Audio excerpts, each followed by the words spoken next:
할렐루야. 만나서 반갑습니다. 우리 김중양 목사님께서 소개해 주셨는데요. 제 이름은 신범식 목사입니다. 우리 김중양 목사님과는 대학생 때 이제 만나서 함께 목사님한테 하나님의 말씀을 배워왔고요. 우리 목사님 뒤를 밟아서 어떻게 또 저도 사역자가 돼서 또 목사님이 사역했던 교구도 담당하고 같이 이렇게 동역을 하다가 목사님이 먼저 개척해 나가시고 저는 이제 부산으로 이제 사역지를 옮기게 됐습니다. 오늘 이 복된 주일 아침에 귀한 예배 시간을 함께하게 된 우리 통하는 교회 여러분들 만나서 반갑습니다. 주님의 이름으로 여러분들을 축복을 합니다. 오늘 에베소서의 말씀을 가지고 우리가 그리스도인으로서 또 현재 시간 가운데에 특별히 요즘 말하는 위드 코로나의 상황 가운데에서 우리를 향하신 하나님의 뜻을 이루기 위해서 과연 우리가 어떻게 살아가야 할 것인가, 우리의 신앙과 믿음을 어떻게 지키며 살아가야 할 것인가, 그리스도인으로서 우리가 세상 가운데에 어떠한 삶의 모습을 보이며 살아가야 할까 한번 같이 고민하는 시간을 좀 가져보기를 소원을 합니다.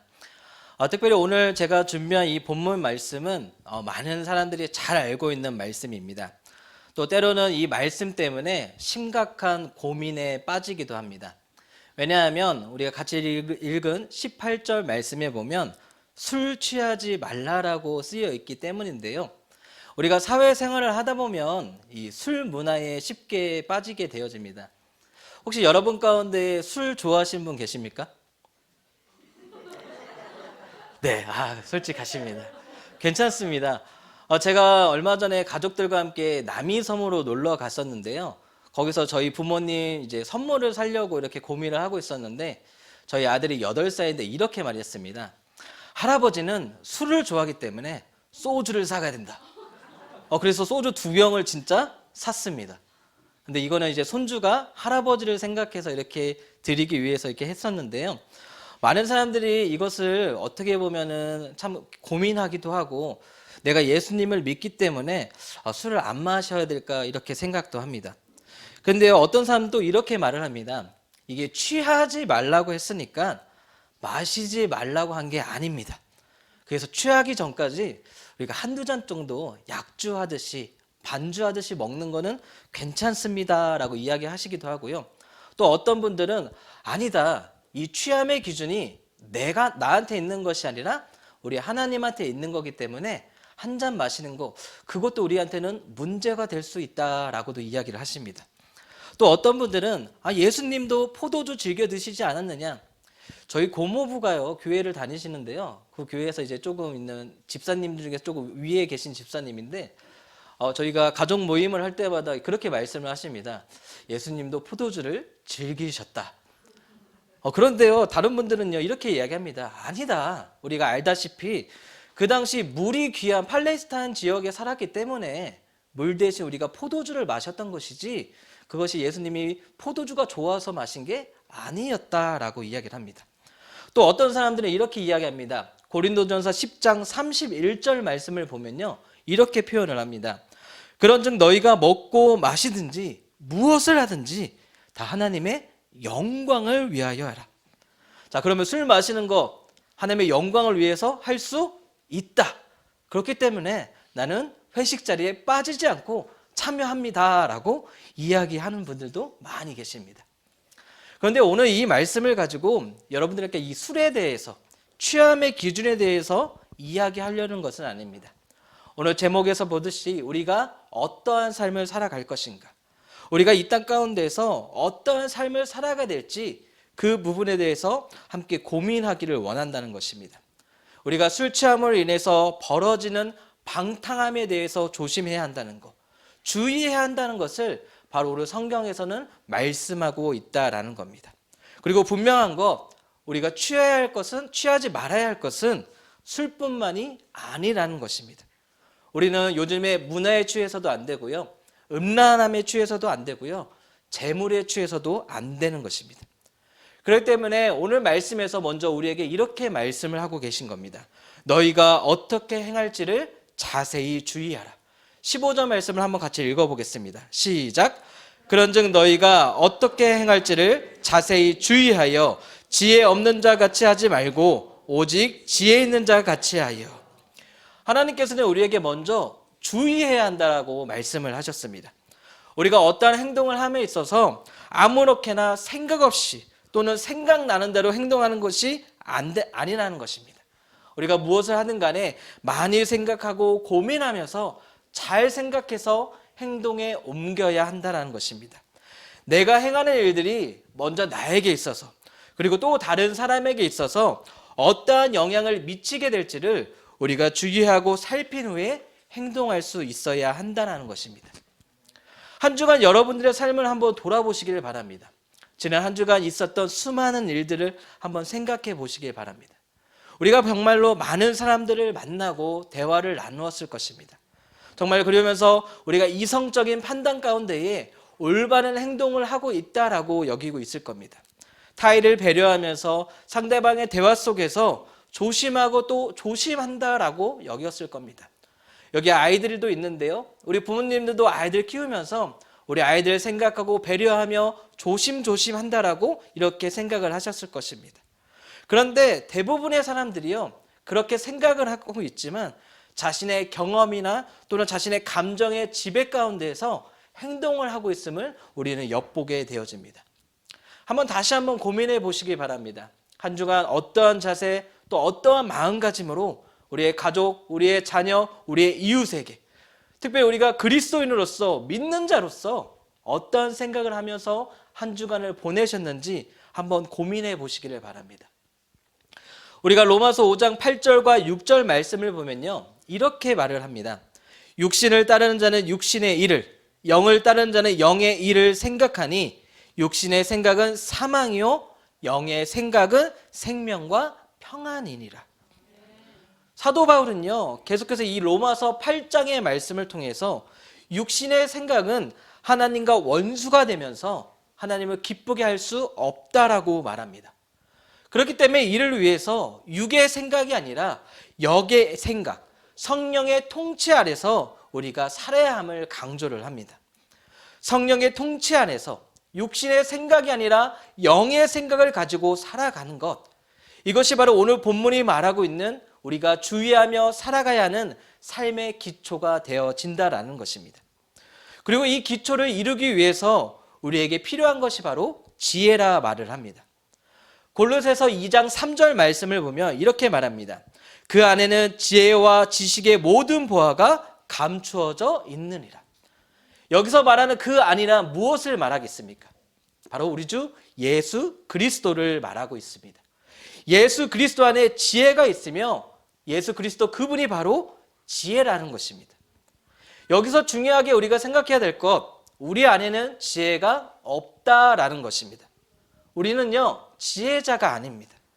그런데 많은 사람들이 이를 착각하며 살아가고 있습니다.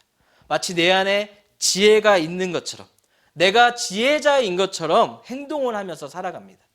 이것은요, 분명히 잘못된 행동입니다. 우리가 지혜 있는 자 같이 살아간다는 것은요, 우리가 예수 그리스도를 믿음으로 말미암아 우리 안에 지혜가 있다라는 것이 아니라, 우리가 지혜자가 된다는 것이 아니라 지혜자가 되어주시는 예수 그리스도의 뒤를 따라 살아간다는 것을 말한다는 것입니다. 주님과 함께 동행하면서 나의 걸음걸음을 인도하시는 그분의 인도하신 가운데에 우리가 순종하며 살아가는 것을 말한다는 것입니다. 잠언 16장 9절 말씀을 보니까 이렇게 말을 합니다. 사람이 마음으로 자기의 길을 계획할지라도 그의 걸음을 인도하신 이는 여호와이시니라. 우리가 아무리 뛰어난 계획을 가지고 지혜를 가지고 일한다 할지라도 그 걸음을 인도하시는 여호와, 하나님이 함께하지 않는다면 그것은 아무것도 아니라는 것입니다. 마찬가지입니다. 우리가 아무리 뛰어난 지혜를 가지고 있다 생각하면서 행동한다 할지라도 참 지혜자가 되시는 예수 그리스도의 발자취를 쫓아 살아가지 않는다라면 그것은 우리 가운데에 거짓된 지혜가 되어진다라는 것입니다. 그렇기 때문에 우리는 항상 주의하며 살아가야 하는 겁니다. 내가 과연 예수 그리스도를 따라 살아가고 있는 것인가? 과연 나의 삶은 그분 앞에 온전히 순종하는 삶이 되어지고 있는가? 그것을 고민하고 또 고민하면서 주의하며 생각할 수 있어야 하는 것입니다. 바라기는 저와 여러분의 말과 행동이 정말 주의하면서 예수 그리스도의 지를 따라가는 그러한 삶이 되어지기를 예수님의 이름으로 축복합니다. 자, 그렇다면 이제 예수 그리스도의 지혜를 따라서 그분의 인도하심을 따라서 순종하며 살아가기 위해서 우리는 과연 어떻게 해야 하는 것인가? 바로 오늘 본문 16절에서는 이렇게 말을 하고 있습니다. 세월을 아끼라, 때가 악하니라. 여기서 말하는 세월, 시간을 뜻하는 카이로스를 말한다는 거 많이 들어보셨을 것입니다. 이 카이로스가요, 신화에 나오는 신의 이름으로서요, 그 모습이 이제 앞머리는 길지만 뒤는 대머리고 어깨와 발목에는 날개가 달려 있다라고 합니다. 바로 이 사진에 나와 있는 그 모습입니다. 그래서 이 앞머리를 잡지 않고서는요, 이 기회가 지나간 다음에는 저 밑머리 잡을 게 없어서 기회가 지나쳐 버린다는 것을 우리에게 말을 하고 있습니다. 시간을 아끼라, 기회를 아끼라. 그런데 이 아끼라는 말의 원어인 엑사고라조에는요, 속죄와 속량의 의미가 담겨져 있다라고 이야기를 합니다. 값을 지불하고 되산다라는 것입니다. 그래서 우리가 공동 번역본을 보면요, 우리에게 주어진 기회를 잘 살아야 한다라고 이렇게 이야기를 합니다. 즉 우리가 카이로스의 시간을 살아간다는 것은요, 세월을 아낀다는 것은 흘러가는 시간을 붙잡아서 그 안에 나의 수고와 대가를 지불함으로써 의미와 가치를 부여하며 살아간다는 것을 말하는 겁니다. 그래서 이런 말이 나온 겁니다. 시간은 금이다. 참으로 시간은요, 우리에게 귀하고 값진 것이다. 이것이 이렇게 해서 나왔다는 것입니다. 그런데 우리에게 이 값진 시간, 이 금보다 귀한 시간을 우리는 어떻게 활용하면서 여러분 살아가고 있습니까? 현대어 성경을 보니까 오늘 본문 말씀을 이렇게 이야기를 합니다. 우리에게 주어진 모든 기회를 충분히 살려서 바르게 살아야 한다. 지난 세월 우리가 금과 같은 이 귀한 시간들 얼마나 귀하게 여기면서 바른 인생 가운데 살고자 노력을 해왔습니까? 여러분이 지금까지 살아오면서 또 하나님과 사람 앞에서 정말 한 점 부끄러움 없이 바른 인생을 살아왔다 말할 수 있겠습니까? 아마 한 명도 없을 겁니다. 저 역시 마찬가지입니다. 바르게 살기보다는요, 허물 속에서 잘못을 범하며 살 때가 더 많았습니다. 왜 그렇습니까? 왜 우리는 그러한 삶을 살아갔습니까? 자기 위안을 삼고 좀 변명을 해보자면 그렇습니다. 오늘 말씀에서 나온 것 같이 때가 악하기 때문에, 세상이 악하기 때문에 그렇습니다. 세상이요, 우리가 바르게 살도록 내버려 두지를 않습니다. 우리에게 귀한 세월을 아끼면서 귀중한 이 시간들을 바르게 살도록 결코 내버려 두지를 않는 것입니다. 사단은요, 할 수 있는 모든 방법들을 동원해서 우리로 하여금 죄에 빠져서 시간을 허비하고 허송세월을 살도록 유혹을 합니다. 그래서 오늘 에베소서의 말씀, 현재 때가 악하다, 우리가 살고 있는 이 시대가 악하다고 규정하고 있다라는 것입니다. 그때나 지금이나 우리는 현재 악한 시대 속에 살아가고 있습니다. 어떻게 보면 지금 시대는 더 악하고 기회가 없는 시대라 말할 수가 있을 겁니다. 이 악한 시대의 특징들이 무엇입니까? 디모데후서 3장 1절에서 5절 말씀을 보면요, 이렇게 이야기를 합니다. 너는 이것을 알아 말세에 고통하는 때가 이르되 사람들이 자기를 사랑하며 도를 사랑하며 자랑하며 교만하며 비방하며 부모를 거역하며 감사하지 아니하며 거룩하지 아니하며 무정하며 원통함을 풀지 아니하며 모함하며 절제하지 못하며 사나우며 선한 것을 좋아하지 아니하며 배신하며 조급하며 자만하여 쾌락을 사랑하기를 하나님 사랑하는 것보다 더하며 경건의 모양은 있으나 경건의 능력은 부인하니 이 같은 자들에게서 내가 돌아서라. 말세의 때 악한 시대 가운데 일어날 사람들의 특징적인 모습들에 대해서 쭉 설명하고 있습니다. 오늘날 뉴스 가운데서 나오는 모습들이 바로 이러한 모습이 아닐까 생각이 되어집니다. 이 모습, 우리 시대와 어떤 차이가 있습니까? 자기 우상주의, 물질 만능주의, 서로를 비난하고 배신하며 싸우고 나뉘고 있는 모습입니다. 요즘 대선이 한창 이제 사람들의 관심사가 되어지고 있는데 여러 가지 뉴스를 보면요, 무엇이 진실인지 무엇이 거짓인지 구별하기가 너무 어렵습니다. 정말 이 나라를 이끌어갈 위정자를 위해서 함께 기도하고 정말 하나님이 뜻하신 위정자를 세우기 위해서 우리가 노력을 해야 되는데 정말 누구를 뽑아야 될지 어떤 모습을 가지고 우리가 이 삶을 판단하고 이야기해야 될지 정말 고민이 많이 되어진다는 것입니다. 근데 그들의 모습과 함께 우리의 모습도 한번 비교해 보시기 바랍니다. 특별히 사도 바울은요, 이 말세 때가 고통의 때가 되어진다라고 이야기하고 있는데요. 우리 믿는 그리스도인들에게 있어서 그 선한 양심과 신앙에 있어서 고통이 다가오고 있는 시대라 말하고 있는 겁니다. 여러분 현재 신앙생활 하면서 고통받고 있습니까? 신앙생활 하시면서 내 안에 정말 그리스도를 향한 그 사랑의 마음 때문에 바른 삶을 살기 위한 그 노력 때문에 고통 가운데 몸부림치고 있는 그 현실이 여러분의 심령 가운데 있습니까? 그럼 우리가 실상 우리의 삶의 모습을 보면요, 고통이 있기보다는요 그것을 당연한 듯 여기는 모습이 더 많이 있습니다. 하나님보다는요 쾌락을 사랑하면서요 자기 중심적인 모습으로서 범죄하며 살아가고 있는 것이 바로 우리의 실상이라는 것입니다. 그런데 이제는요 이제 그 모습 가운데서 우리가 돌이켜 나올 수 있어야만 합니다. 이 악한 시대 가운데에 성경에서 말하는 그 패역한 세대로서 살아가는 것이 아니라 우리에게 주어진 그 기회, 우리에게 주어진 그 시간 속에 세월을 아끼면서 그 안에서 그리스도의 지혜를 품고 올바르게 살아갈 수 있어야 하는 것입니다. 그래서 오늘 17절에서는 이렇게 말을 합니다. 어리석은 자가 되지 말고 오직 주의 뜻이 무엇인가 이해하라고. 저마다 자기 소견에 옳은 대로 행하는 이 악한 시대 가운데서 이때 나를 향한 그리고 우리를 향한 우리 교회를 향한 하나님의 뜻이 무엇인지를 분별하고 알고 행하는 지혜를 가져야 한다는 것입니다. 그리고 이를 위해서 18절에서 이렇게 말을 하고 있습니다. 술 취하지 말라. 이는 방탕한 것이니 오직 성령의 충만함을 받으라. 앞서 서도에서 말씀드렸듯이 술 취하지 말라라는 거 단순히 술에 대해서만 이야기하는 것이 아닙니다. 우리의 정신을 뒤흔들고 있고 혼미케 하고 있는 거, 무엇이 참이고 거짓인지 분별하고 이해하지 못하게 만들고 있는 그 모든 행위들로부터 멀어지라는 것입니다.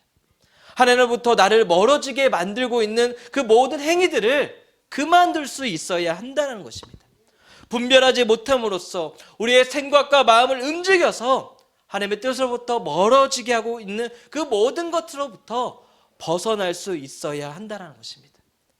우리의 삶을 다시 한번 생각해 보시기 바랍니다. 우리가 지금 행동하고 있는 것, 우리가 집착하고 있는 것, 습관적, 반복적, 또 무의식적으로 하고 있는 일들을 한번 생각해 보시길 바랍니다. 그 안에 선한 것이 있습니까? 그 안에서 여러분 하나님의 뜻을 발견해 볼 수 있습니까?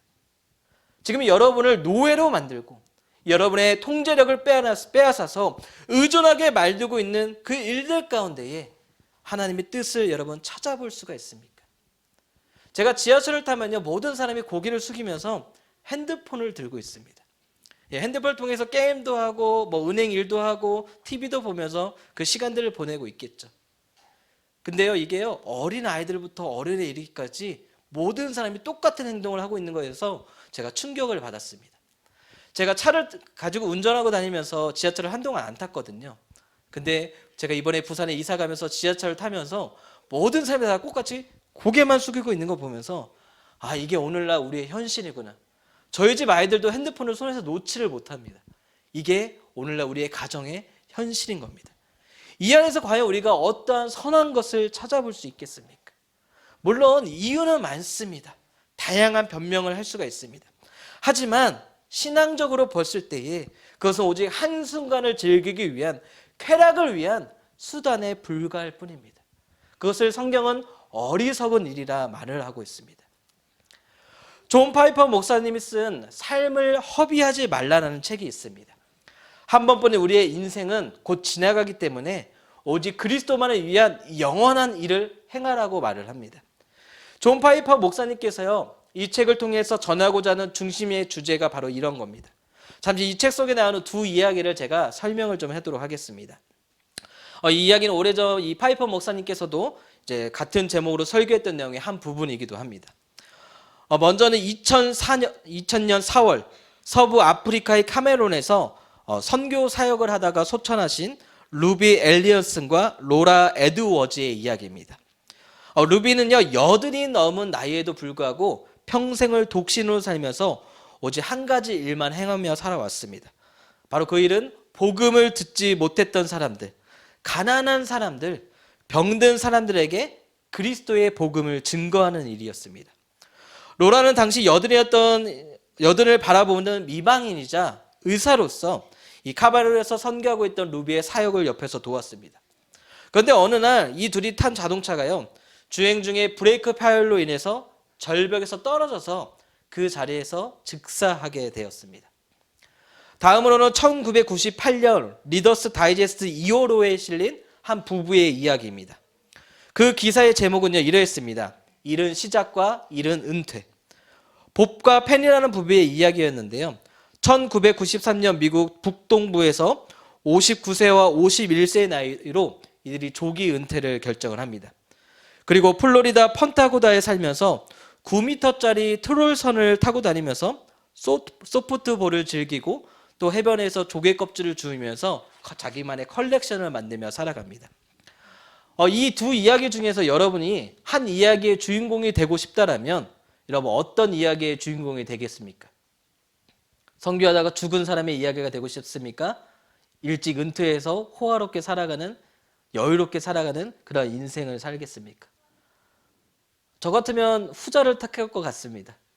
일찍 은퇴해서 트롤선, 보트를 타고 다니며 여행을 하면서 자녀들과 함께 즐거운 시간을 보내는 것.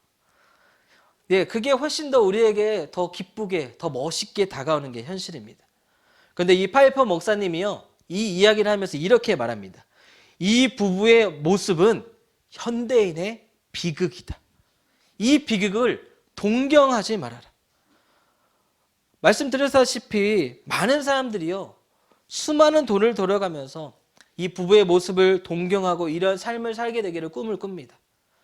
요즘 청년들도 빨리 은퇴하는 것을 꿈꾸고 있습니다.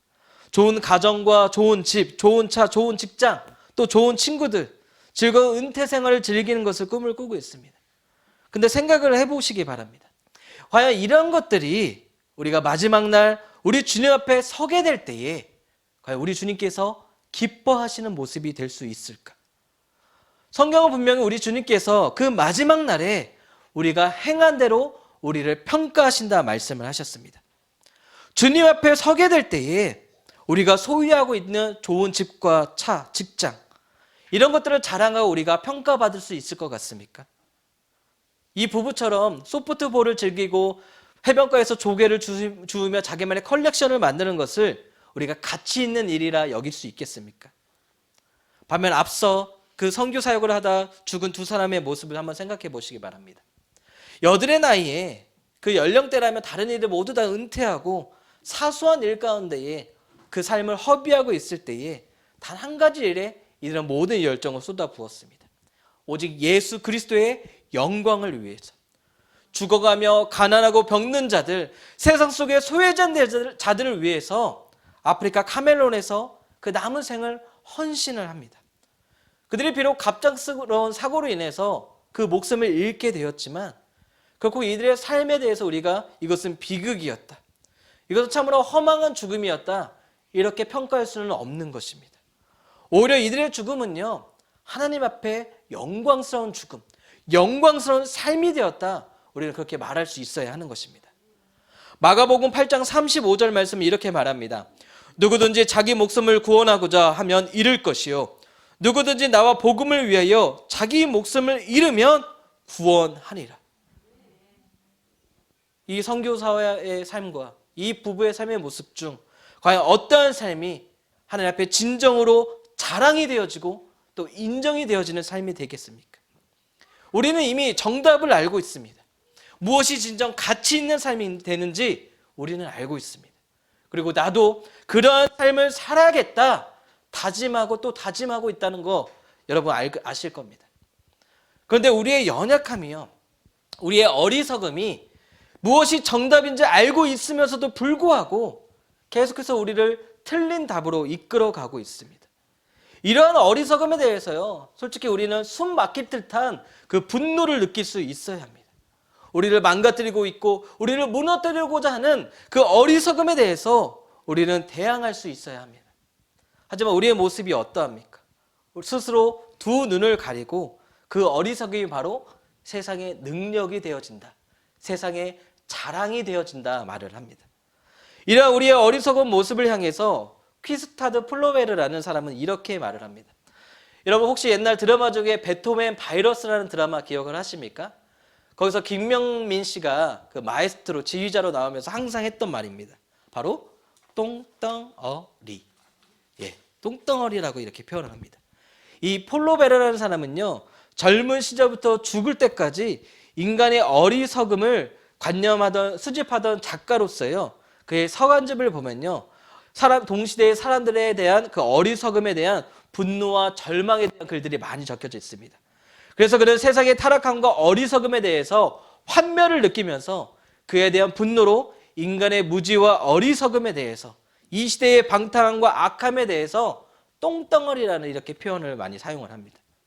아마도 그가 빌립보서 3장의 말씀을 읽지 않았을까 저는 생각을 합니다. 거기서 그 말씀을 보면요, 사도 바울이 고백한 것처럼 우리에게 유익하다 여겼던 그 모든 것이 그리스도 안에서 해가 되어진다, 배설물로 여겨지게 되어진다는 것을 그가 성경 말씀을 읽고 감동을 받고 아마 그런 표현을 사용하지 않았을까 생각이 되어집니다. 근데 어떻게 보면 이게 되게 불쾌할 수 있습니다. 나름 정말 열심히 살아왔는데, 치열하게 살아왔는데 내 삶을 배설물에 비교를 하다니, 내 삶을 어떻게 배설물에 비교할 수 있어? 그런 분노함을 우리가 느낄 수 있어야 합니다. 그리고 그것으로부터 벗어나기 위해서 우리는 몸부림칠 수 있어야 한다는 것입니다. 그렇다면 과연 그것에 벗어나기 위해서 우리에게 필요한 것이 무엇이 되겠습니까? 바로 성령의 충만함입니다. 성령의 충만함을 받으라. 우리 기독교인의 신앙, 성령으로 충만해서 성령으로 마무리되어진다 말할 수가 있습니다. 성령 받지 아니한 그리스도인은 아무도 없습니다. 아무리 우리의 교회를 다니고 기독교인다운 모습을 보이면서 예배의 자리 가운데 앉아있다 할지라도 성령 받지 아니한 자는 결코 그리스도인이라 말할 수 없는 것입니다. 로마서 8장 9절은 이렇게 말합니다.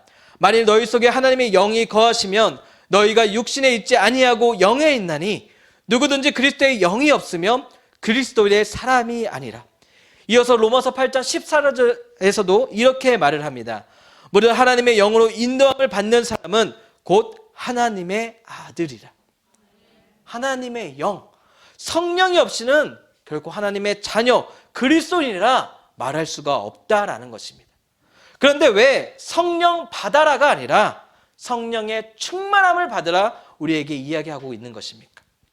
이 성령은 우리가 예수 그리스도를 나의 구세주로 영접하는 그 순간 우리의 심령 가운데 들어오시며 내주 역사하시며 우리의 곁에 영원히 떠나지 아니하시는 분이십니다. 그래서 에베소서 4장 30절 말씀을 보면 성령을 떠나게 하지 말라가 아니라 우리 안에 계시는 성령을 금신케 하지 말라라고 말씀을 합니다. 그렇다면 성령 충만이 의미하는 것 과연 무엇이겠습니까? 바로 그리스도인들이 하나님의 말씀에 순종하며 올바른 신앙생활을 유지해 나아가는 영적인 상태를 이야기하고 있는 것입니다. 죄에 대한 올바른 분별력, 그리스도인으로서 살아가기 위한 선한 양심, 또 주의 말씀에 대한 순종과 실천, 이 모든 것들이 다 성령 충만함 속에서 이루어지는 신앙인의 모습이 되어진다라는 것입니다. 우리가 보통 성령 충만에 대해서 이야기하면 사도행전 2장의 말씀을 떠올립니다. 오순절 성령 강림 사건.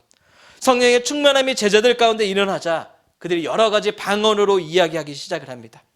베드로와 11 사도들은 유대인과 예루살렘에 사는 모든 사람들에게 소리 높여서 담대하게 복음을 증언합니다. 그래서 그날 가운데 회개하며 침례받은 사람이 3,000명에 이른다 말을 하고 있습니다. 3장을 보면은 베드로와 요한이 성전 미문막 안진뱅이를 일으켜 세우고 4장에서는 예수 그리스도를 믿는 이들의 수가 많아짐에 따라서 위기의식을 느낀 관리들과 서기들과 장로들의 위협과 비난 속에서 그럼에도 불구하고 담대히 그들이 주의 복음을 증거하며 살아가는 것을 보게 됩니다. 그래서 우리가 성령 충만에 대해서 말할 때에 무언가 하늘로부터 하나님의 능력이나 권세가 떨어져서 내게 임하여져서 복음을 전하고 능력을 행하는 것, 기적을 행하는 것을 우리가 성령 충만이라 이야기를 합니다. 물론 이러한 부분도 성령 충만의 한 부분입니다. 그러나 성경이 말하는 본질적인 성령 충만의 의미는 죄인된 인간이 예수 그리스도를 닮아가는 데에 초점이 있다라는 것입니다. 우리의 연약한 부분들, 아직도 우리의 거칠고 다듬어지지 않은 인격과 성격들이 이 성령의 충만함을 통해서 절제되어지고 통제되어지고 다듬어져서 예수 그리스도의 거룩한 새 옷을 입게 되어지는 것, 그것이 바로 오늘 에베소서에서 말하고 있는 성령 충만의 본질이 된다라는 것입니다. 그렇기 때문에 오늘 본문에서 성령 충만함을 받으라 말하고 있는 것, 세상 문화 가운데 취해서 방탕함으로 살아가는 것이 아니라 성령의 인도하심과 이끄심에 따라서 거룩의 옷을 입고 성령의 열매를 맺는 삶을 살라고 명령하고 있다라는 것입니다. 우리가 잘 알고 있는 존 스토트 목사님이 이 본문에 대해서 이렇게 해석을 합니다. 이 말씀은 명령문이다. 복수형이고 수동태이며 현재형이다. 명령문이라는 것, 성령 충만은 받아도 되고 받지 않아도 되는 것이 아니라 꼭 받아야만 한다라는 것입니다. 복수형이라는 것, 그 누구든지 예수 그리스도를 믿고 간구하면 성령 충만 받을 수 있다라는 것입니다.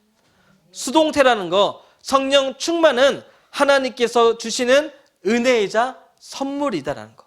마지막으로 현재형, 성령 충만은 한 번 받고 끝나는 것이 아니라 계속해서 반복적으로 받아야 한다라는 것입니다. 이것을 제 방식대로 정리하면 이렇습니다. 예수 그리스도를 믿는 모든 사람은 날마다 하나님께서 주시는 은혜이자 선물인 성령 충만함을 받아야 한다. 옆 사람을 보시고 이렇게 한번 외쳐주시기 바랍니다. 날마다 성령 충만하시기 바랍니다. 날마다 성령 충만하시기 바랍니다. 아멘.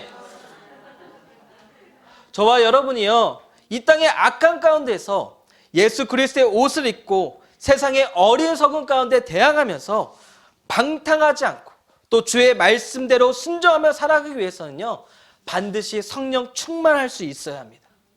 어떤 목사님께서 고인 되신 하용조 목사님께 이렇게 여쭤보았습니다. 목사님께서는 자녀들을 위해서 어떻게 기도를 하십니까? 그때 목사님이 이렇게 말씀을 하셨습니다. 저는 오직 한 가지만을 위해서 기도합니다. 저는 저희 아이들이 오직 성령으로 충만하기를 기도합니다. 정말로 몇만 명이나 모이는 그 대형교회 목사로서 정말 세상에서 날고 빛나는 그 수많은 사람들을 모강하면서 돌보면서 그들의 삶과 형편을 살펴보았던 그 목사님, 하용조 목사님께서 그 목회 가운데 내린 결론은요, 딱 한 가지였습니다. 바로 성령의 충만함. 우리도 이를 위해서 간구하며 살아가야 됩니다. 물론 좋은 차, 좋은 집, 좋은 직장, 정말 풍요롭고 좋은 여가 생활을 즐기며 살아가는 거, 우리의 삶 가운데 정말 중요한 부분이기도 합니다. 하지만 그 모든 것들은 다 하나님 앞에 어리석고 삶을 허비하는 방탕한 일이 된다는 것을 우리는 기억하고 주의할 수 있어야 합니다. 그러나 그 일 가운데에 성령의 충만함이 있다라면 그 모든 일들 역시 주님을 위해 살아가는 일이 된다라면 방탕하고 어리석은 일이 되는 것이 아니라 하나님의 기쁨이 되어지고 하나님의 영광이 되는 삶이 된다는 것을 꼭 기억하시길 바랍니다. 성령의 충만함을 강구하시기 바랍니다. 하나님의 뜻대로 살아가기 위해서, 하나님이 주시는 능력으로 살아가기 위해서 꼭 성령의 충만함을 항상 간구하시기 바랍니다. 그래야 정말 하나님이 기뻐하시는 모습으로서 통화하는 교회, 하나님과 통하고 세상과 통하며 가족과 이웃과 통하는 성령 충만한 저와 여러분 되시기를 예수님의 이름으로 축복합니다.